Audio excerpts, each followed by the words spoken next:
जय राम जय जय राम। श्री राम जय जय राम।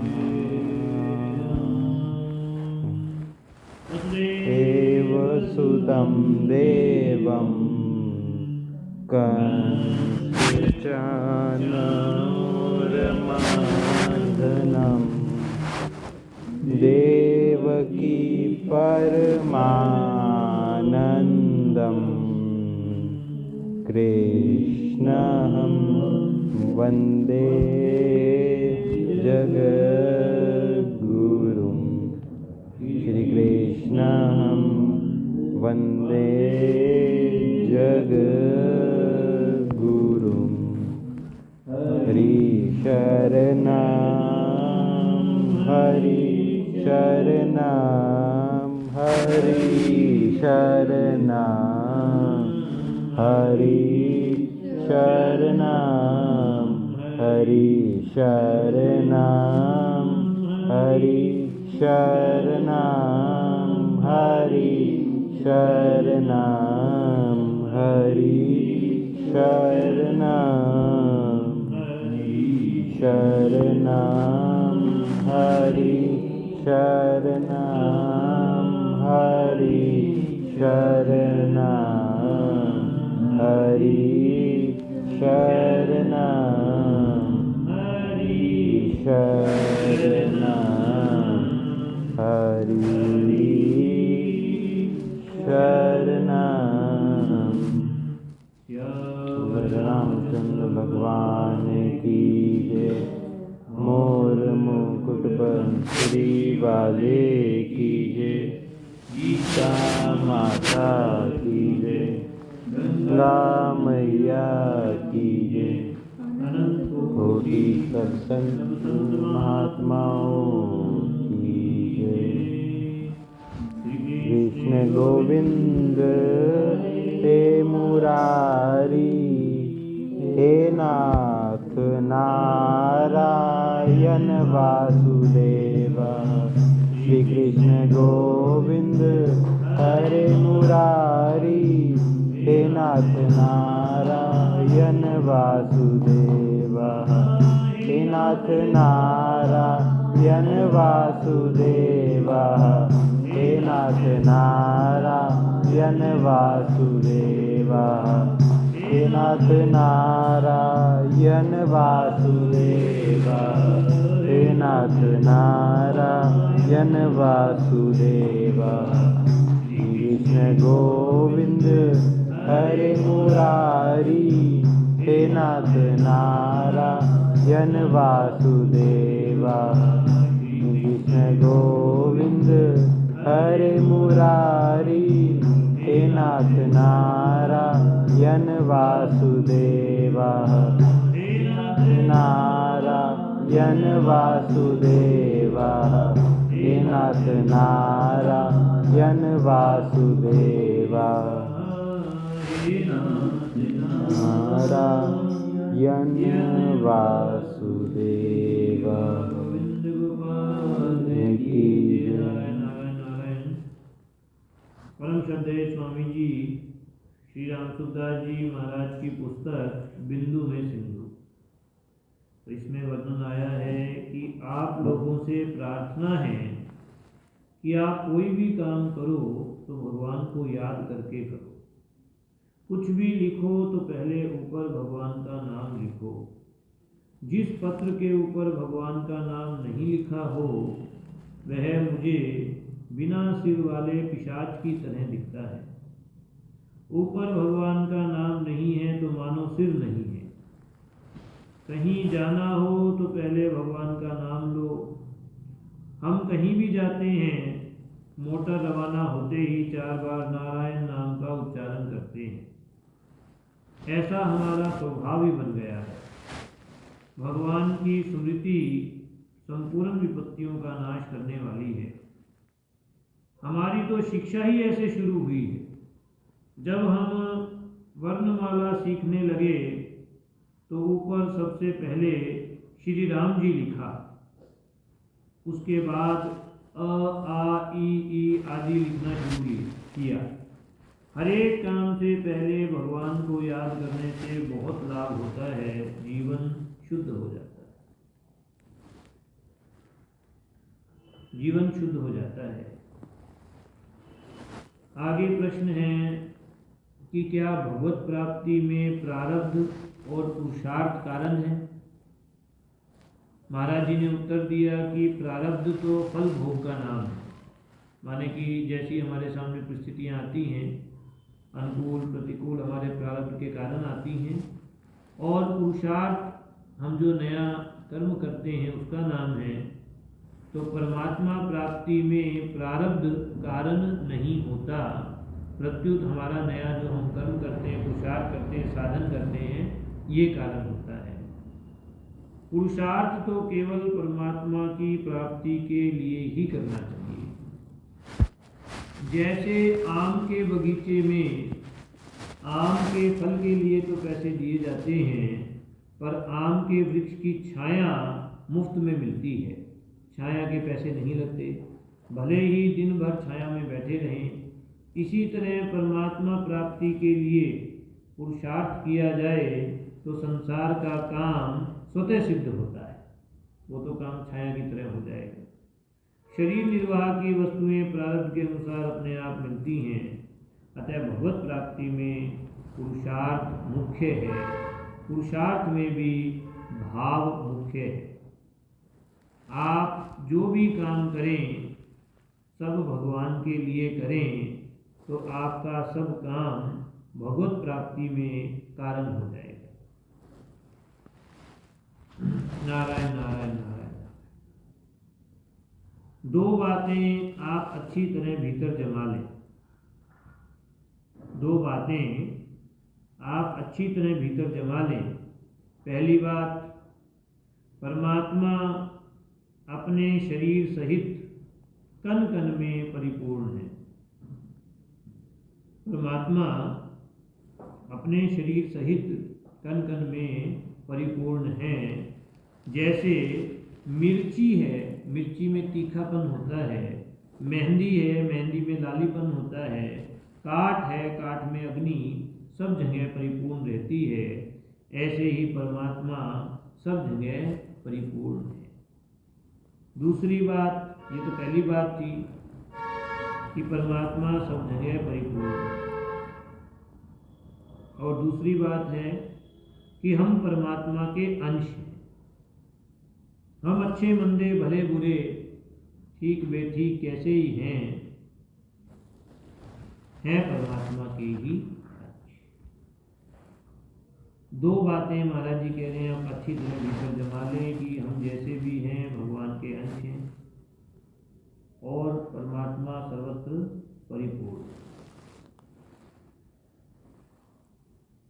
जो उपकार के बदले उपकार करता है वह मित्र होता है, परंतु दूसरा भले ही हमारा भला करे या बुरा करे, पर हम उसका भला ही करें तो वह सुहृद होता है।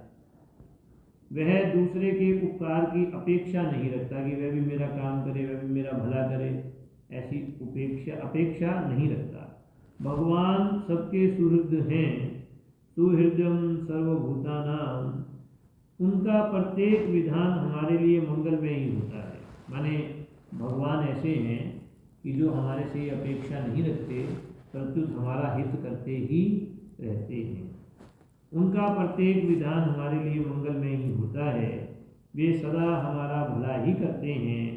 हम अपने राग द्वेष से ही सुखी दुखी होते हैं। भगवान का विधान कभी बेठीक होता ही नहीं। भगवान के भक्त भी सबके सुहृद होते हैं। सुहृद सर्वदेही नाम, माने संतों में भगवान का स्वभाव उतर जाता है, उनके हृदय में भी सबके हित का भाव ही रहता है। जो भगवान को ठीक समझेगा वह संत को भी ठीक समझेगा, और जो संत को ठीक समझेगा वह भगवान को भी ठीक समझेगा। जो भगवान का भक्त होता है वह भगवान के भक्त का भी भक्त होता है। उसको भगवान की हर चीज़ प्यारी लगती है। भगवान के नाम का उच्चारण करना ही भजन है ऐसा कायदा नहीं है। भगवान मीठे लगें, उनकी हर चीज़ मीठी लगे, ये भगवान का सर्वश्रेष्ठ भजन है। ये भगवान का सर्वश्रेष्ठ भजन है। पशु पक्षी मनुष्य देवता आदि सभी क्या चाहते हैं? अपनी मनचाही करना चाहते हैं। पशु पक्षी मनुष्य देवता आदि सभी अपनी मनचाही करना चाहते हैं। यही गलती है। अगर आपको शांति चाहिए तो अपने कर्तव्य का पालन करो और भगवान जो करें उसमें प्रसन्न हो जाओ। अपने कर्तव्य का पालन करो और भगवान जो करें उसमें प्रसन्न हो जाओ। जो अपनी मनचाही छोड़ देता है वह सुखी हो जाता है। जो अपनी मनचाही छोड़ देता है वह सुखी हो जाता है। जो भगवान की मर्जी में राजी होगा वह भक्त बन जाएगा, संत बन जाएगा। जो भगवान की मर्जी में राजी होगा वह भक्त बन जाएगा, संत बन जाएगा। ये पक्का विचार कर लें कि भगवान जो करते हैं सब ठीक करते हैं। भगवान जो करते हैं सब ठीक करते हैं। समझ में आए चाहे ना आए, पर जो होता है वह भगवान के मंगलमय विधान से होता है। राम कीन चाहि सोई होई, करे अन्यथा अस नहीं कोई। राम जी जो करना चाहते हैं वही होता है, इसे कोई बदल नहीं सकता। करने में सावधान और होने में प्रसन्न, ये दो बातें आप याद रखो। आपको आनंद ही आनंद होगा। करने में सावधान और होने में प्रसन्न, ये दो बातें आप याद रखो, आनंद ही आनंद होगा। शास्त्र की मर्यादा के अनुसार ठीक तरह से अपना कर्तव्य करो और जो हो जाए उसमें प्रसन्न रहो। इससे बड़ा भारी लाभ होगा, आध्यात्मिक उन्नति होगी। भगवान जो करें वह ठीक है ऐसा मान लें तो फिर दुख कहाँ से आएगा? भगवान जो करे वह ठीक है ऐसा मान लें तो फिर दुख कहाँ से आएगा? किस गली से आएगा? भगवान की मर्जी से जो होता है ठीक ही होता है। इस प्रकार भगवान पर विश्वास करने पर दुख नहीं हो सकता। अगर दुख होता है तो भगवान पर पूरा विश्वास नहीं किया। जो भगवान पर विश्वास करता है वह भगवान के साथ एक हो जाता है। आप हरदम प्रसन्न रहो। हरदम प्रसन्न रहना मन की तपस्या है। मन प्रसाद। प्रतिकूल से प्रतिकूल परिस्थिति में भी प्रसन्न रहो। प्रतिकूल से प्रतिकूल परिस्थिति में भी प्रसन्न रहो। श्रीमन्नारायण नारायण नारायण, श्रीमन्नारायण नारायण नारायण, भजमन नारायण नारायण नारायण।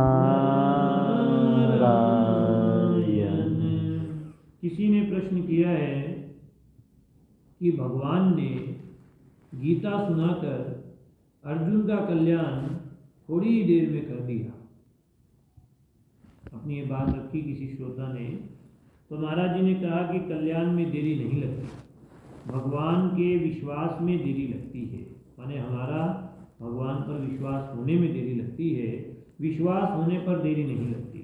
कल्याण तो खास अपनी चीज़ है, ये कमाकर धन इकट्ठा करने की तरह नहीं है।